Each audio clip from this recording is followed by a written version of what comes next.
Memang sholat ini oleh umat Islam terlalu dibesar-besarkan. Sholat itu buat apa?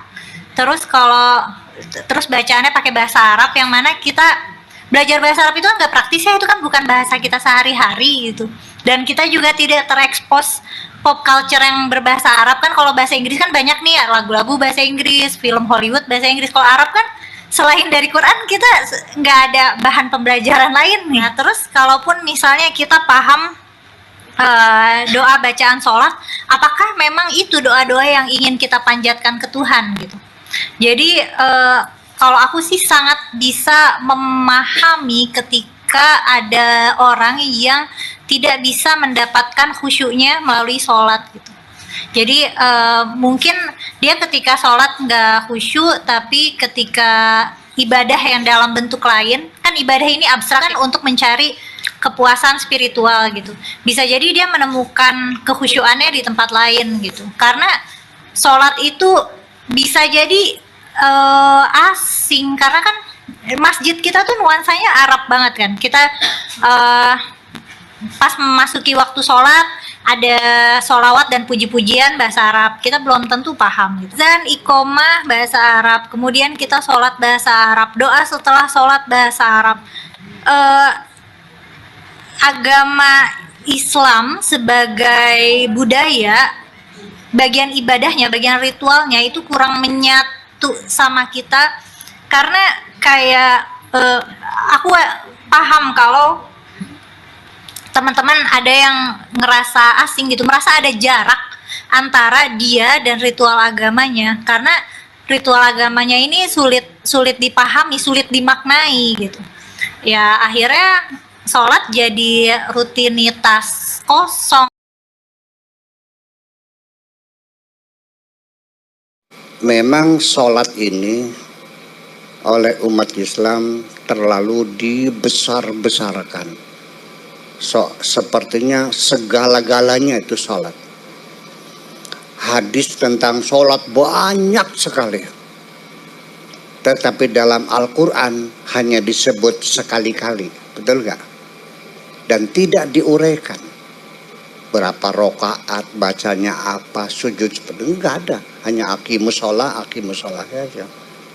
Dari mulai surat Al-Baqarah, dalikal kitabul raba fi hudal muttaqin alladzina yu'minuna bil ghaibi wa yuqimunas shalat. Itu aja, yuqimunas shalat, aqimus shalat. Ada lagi aqimus shalat li duluki syamsi, ada lagi aqimus shalat li dzikri, tapi tidak dijelaskan. Segudang, bahkan kajian kitab fikih ya, Fiqhul Madzhabul Arba'ah 6 jilid, itu hampir 2 jilid bab sholat semuanya itu. Kenapa terlalu besar ini? As-sholatu imaduddin, sholat itu tiang agama. Faman aqamaha faqad aqamaddin. Kalau mendirikan sholat berarti mendirikan agama. Wa man tarakaha, dan barang siapa meninggalkan sholat, faqad haddamaddin, berarti menghancurkan agama. Lalu hadis lagi, inna awwala ma yuhasabu bil mar'u yaumal qiyamah as-sholatu, nanti di hari kiamat yang pertama-tama dihisab amalan kamu adalah sholatmu. Apabila sholatmu nggak benar, maka semua amal kebaikanmu nggak ada yang diterima. Ini betul-betul sepertinya sholat itu menjadi kerangka besar dalam beragama. Betul nggak begitu? Iya. Ternyata di dalam Al-Qur'annya malah yang menjadi tolok ukur bukan sholat.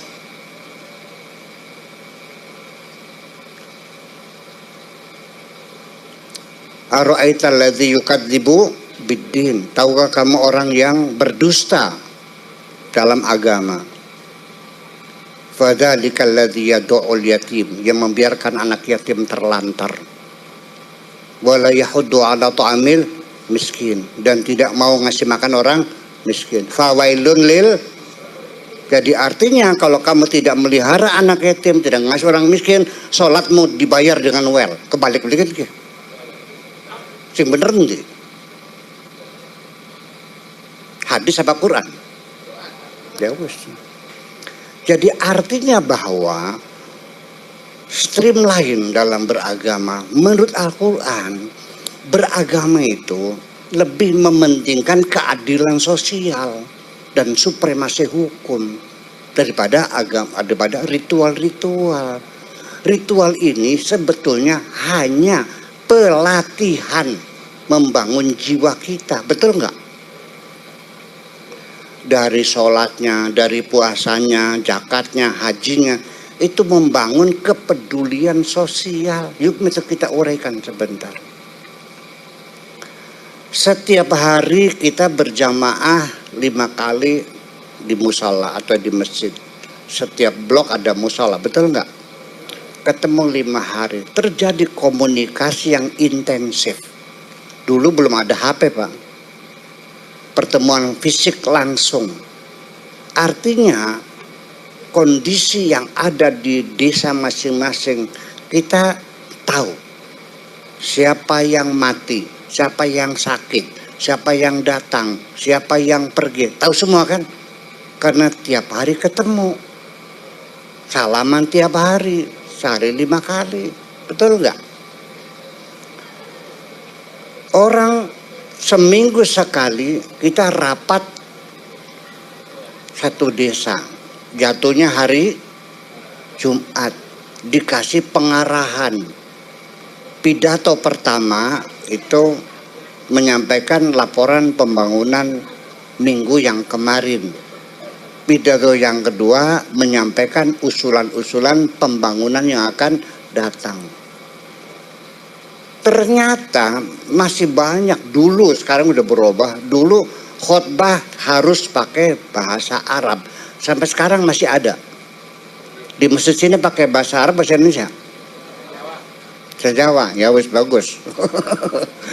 Masih banyak masjid yang khotbahnya pakai bahasa Arab. Karena ini ibadah mahdah, ya harus pakai bahasa Arab. Seperti sholat juga pakai bahasa Arab, nggak boleh pakai bahasa Indonesia tuh. Ya harus Allahu Akbar, nggak boleh Allah Maha Besar, Gusti Maha Agung, ya nggak ada. Ya nggak boleh, harus berbahasa Arab. Jadi khotbahnya juga begitu. Nah sekarang kalau imamnya khotibnya pakai bahasa Arab, kenapa makmumnya pada ngantuk? Kurang ngerti. Terus apa? Bayangkan, kita masuk masjid. Andaikan seorang sekda atau pejabat atau dan ramil atau bupati datang terlambat, boleh nggak menyingkir orang di depan untuk bupati ke depan? Ada nggak aturannya di masjid orang kaya di depan, miskin di belakang? Ada nggak aturannya pejabat di depan, rakyat di belakang? Nggak ada. Aturannya sahabat sing tekane ulu, dolokan ning tekannya kari, ning gore. Untuk apa? Pembauran. Dan coba kita rasakan dalam diri kita. Hei orang kaya, ketika engkau masuk masjid, masih ingatkah engkau kaya? Lupa. Percayalah. Hei orang miskin, apakah engkau kecil hati, minder, berdampingan orang kaya? Tidak, dia lupa jadi orang miskin. Itu kesetaraan dibangun setiap saat di dalam agama Islam kita ini. Paham dikit? Zakat 10%, bukan palang, 10% atau 5% atau 2,5%, itu untuk kepedulian sosial. Betul enggak? Puasa untuk membangun cinta kasih kepada mereka yang miskin. Merasakan sendiri betapa sakitnya orang lapar itu. Semuanya kepedulian sosial. Itu yang jadi persoalan. Andaikan Islam itu dibalik sekarang, ibadah sosial kita utamakan daripada ibadah rutia, ibadah seremonial dan ritual, saya kira bangsa ini akan makmur semuanya. Betul enggak? Masa ibadah umroh tiap tahun, tetangganya anak yatim nggak sekolah dibiarkan saja? Ini kan jadi persoalan. Nah, jadi sekali lagi itu persoalan sholat itu jangan dibesar-besarkan. Oke, begitu ya. Tetapi gimana ini fikih? Kita bicara fikih. Ini tadi bahasa-bahasa pemahaman filosofisnya. Ini fikihnya gimana? Wajib qadha enggak? Ada pertanyaan, Pak Kiai, bagaimana hukumnya orang ninggal sholat 10 tahun? Wajib qadha enggak? Ya wajib katanya. Jadi 10 tahun mengqadha sholat gitu. Jadi sholat duhur 2 kali. Sholat duhur dan qadha duhur. Nanti asar qadha asar. Sholat maghrib qadha maghrib. Sholat isya 10 tahun lagi gitu. Konon pengen ya kari majeng islaman yang baik istighfar apa syahadat man terus.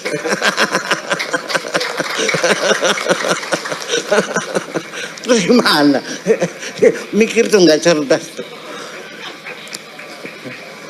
Kemudian lagi mungkin kurang ilmu ya, mungkin kurang ilmu, tapi dia teman saya di Babakan, ngajinya pinter padahal mandul pada zaman itu. Tiba-tiba ternyata dia itu tidak sholat hampir 10 tahun. Saya bilang, kenapa kamu tidak sholat? Ya susah Pak Kiai, saya jadi supir bus di kota, trayeknya itu Tanjung Priok Cililitan, lurus ya, langsung lurus jalan itu tuh. Jadi ya nggak mungkin dong masa sholat. Mana mungkin nanti zuhur mandek dulu di masjid ya sholat, nggak mungkin dong, ya nggak mungkin. Jadi ya nggak sholat. Jadi kita cerdas teman sih aku.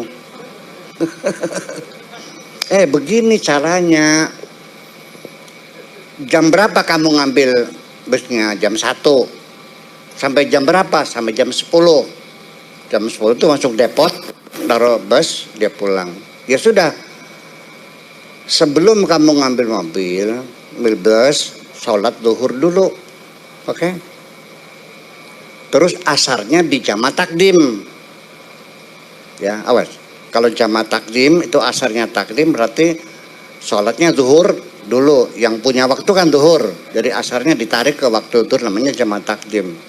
Setelah bolak-balik Cililitan sampai Tanjung Priok, pulang ke rumah kamu sholat isya. Lalu maghribnya ditarik ke belakang, namanya jamaah takhir. Tahu nggak nanyanya apa? Sampai kapan saya sholat seperti itu? Ya saya nanya lagi, sampai kapan kamu jadi supirnya? Kalau tidak begitu berarti umat Islam tidak boleh jadi supir. Tidak boleh jadi masinis. Tidak boleh jadi pilot. Tidak boleh jadi nakoda. Betul nggak? Sih, angan-angan teman sih. Ya itu, jangan dipersulit. Yassiru wala tu'assiru. Gampangin saja, nggak usah dipersulit kok. Udah selesai. Nah, sampai ketika saya juga pernah macet di Jatinegara, belum sholat asar. Macet di tengah-tengah jalan. Depan, belakang, sudah mobil semuanya macet-cet. Belum asar. Terus gimana? Ya sudah, saya sholat asar, usalli fardul asri, arba rakaatin, ihtiroman lil waktu. Sholat asar menghormati waktu sholat asar. Wudu nggak? Ya nggak, gimana wudunya? Ngadepnya kemana? Masih diputar mobilnya. Iya kan? Jadi sambil baca Fatihah, sambil segala macam, ada isyaratnya kalau ruku ya ndeluk dikit. Ya kalau sujud beluknya agak itu aja. Assalamualaikum. Nah pulang ke rumah maghrib di qadha, berarti saya tidak meninggalkan asar. Seperti itu. Ini kasusnya kan orang tua mungkin sudah jompo ya, nggak ada yang nguduin, nggak ada yang nyiapin, mungkin karena kesulitan itu. Lalu